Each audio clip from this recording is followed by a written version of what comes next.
Go on releases, you pull the Docker image, go to terminal, just copy paste the command. So it is pulling the image now.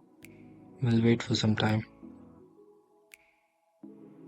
Okay, image is already there. So we'll run this command to run the image. Starting Vault. Okay, so let me show you. We'll run Python certificate-management.py.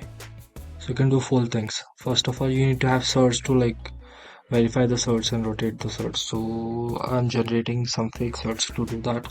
So I'll generate n fake certs. I'll generate 5 certs.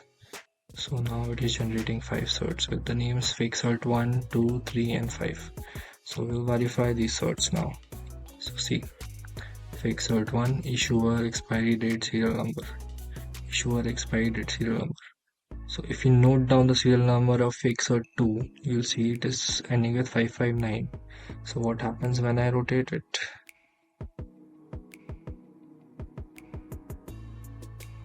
And verify it. So the new fake cert 2 will have 192 and the old one will have 559. So this is the backup cert. This is the new cert and this is the backup cert we took. So if you want to see where is the backup, you can do like this, Control-C, ls. So these are all the fake certs. If you go into cert backups, you'll check your old certs now. So these are the old certs.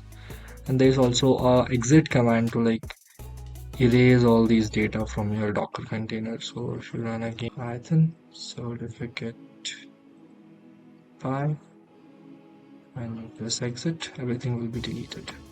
Ls, nothing. Exit. Thank you very much.